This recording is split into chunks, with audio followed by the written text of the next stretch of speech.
I want to tell you something. Something I have never managed to say out loud before, not to a single soul. I have lived all of my life outside the arena. I have been the face in the crowd, the whisper behind a closed door, the small voice in the back of the classroom that did not dare to speak up. I have watched them, all the bold ones, the bright ones, the ones who stumble and fall and bleed and laugh. I have watched them, year after year, as if I were nothing but a shadow with opinions. Observing, always observing, clutching criticism like it was gold.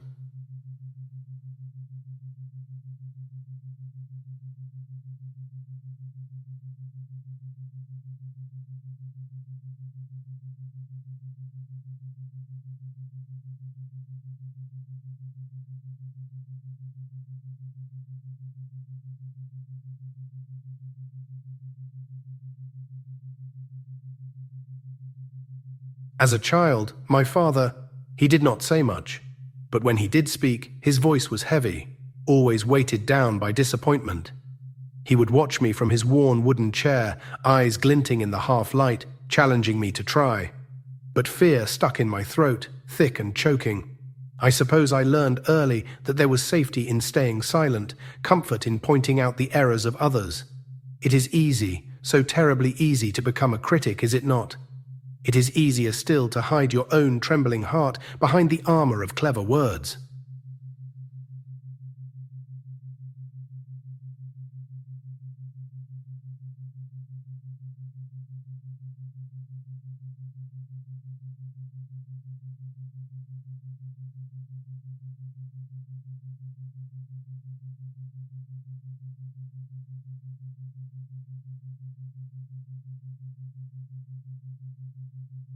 I wore that armor through school and then through life.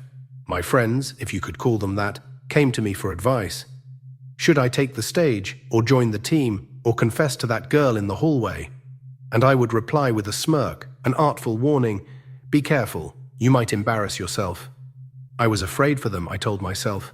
But the truth, the ugly truth, was that I was afraid for myself. Their bravery shamed me.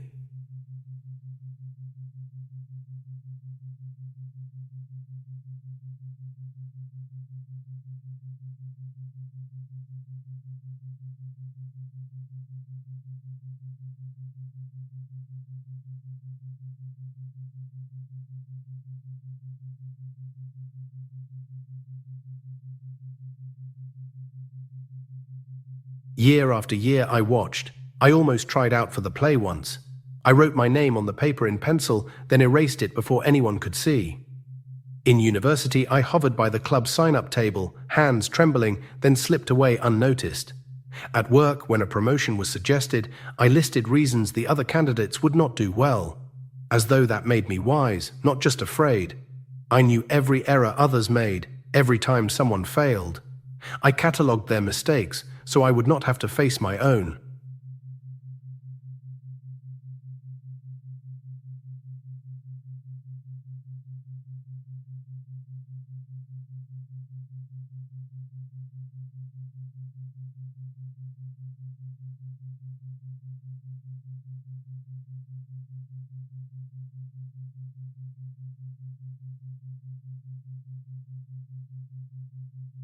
Out there in the arena, the doers. God, how I envied them. There is no effort without error or shortcoming, yes, I had heard that somewhere. But I believed that errors would destroy me. I had no scars, none that anyone could see. Only invisible ones that grew deeper every year. I began to realize, as I watched from my silent corner, that though my face was not marked by dust and sweat and blood, it was marked by regret.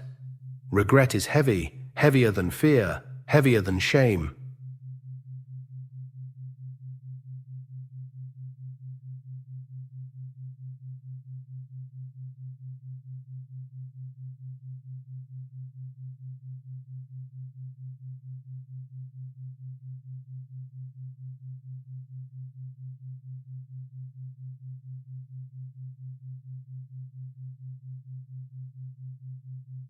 My moment came, small and inconspicuous. My niece, 8 years old, asked me to dance with her at a family gathering. Her face was painted and her laugh was wild. For a moment I hesitated, the eyes of my family, the whispers in my head, all telling me it would be ridiculous. The critic in me knocked at the door, but she pulled my hand and, I do not know what came over me, I heard myself say yes. That moment I was in the arena, if only for a minute. We danced clumsily. Children laughed. My brother videotaped the whole thing. When I saw it later, I saw myself, not a critic, not a shadow, but someone living, really living for once. Marred by dust and cake crumbs and happiness.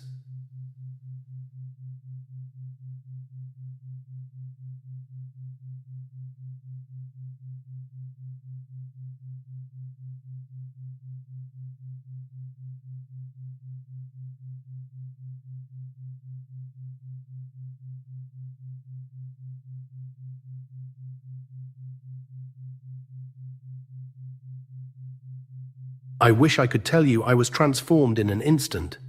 I was not. Old habits are hard to break.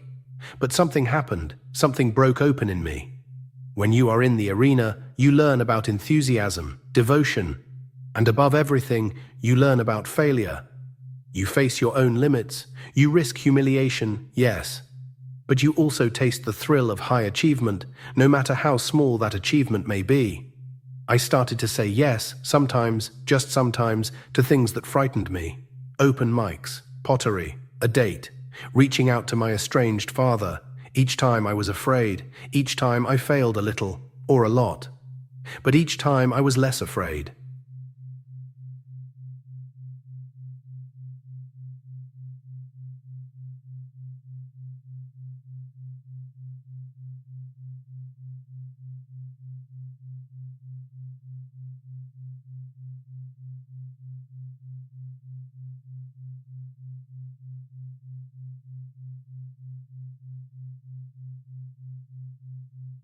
People began to see a change.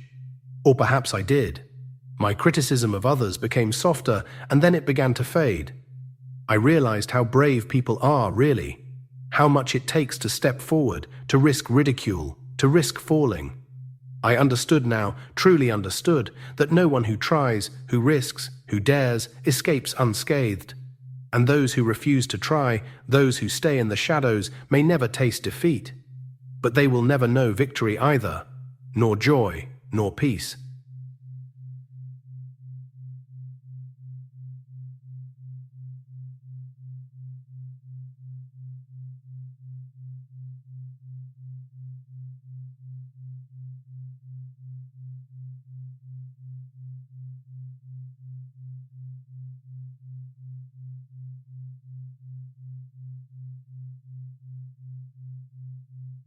There is a pain in trying and failing.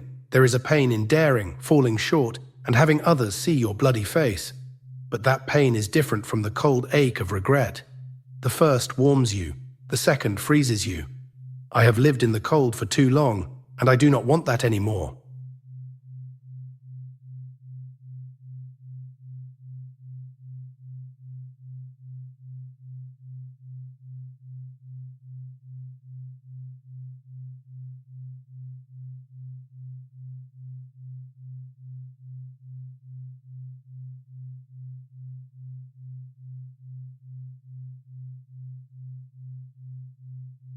Now, when I see someone step into the light, I feel a rush of admiration, maybe even love. Now I cheer. Quietly sometimes, I am still learning, but I cheer.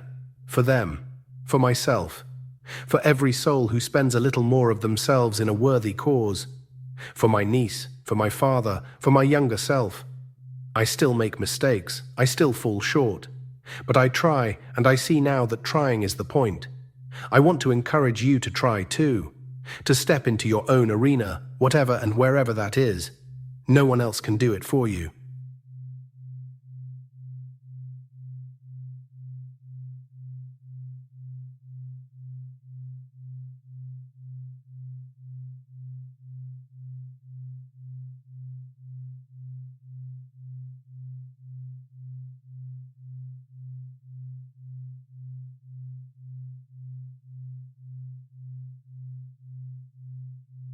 This is my truth. The credit does not belong to the critic, never has, never will.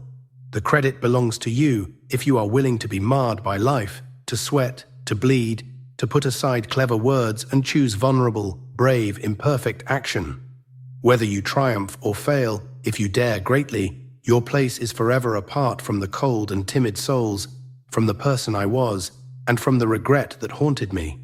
You will know victory, or you will know defeat, but you will have lived. I am ready at last to live. Will you join me?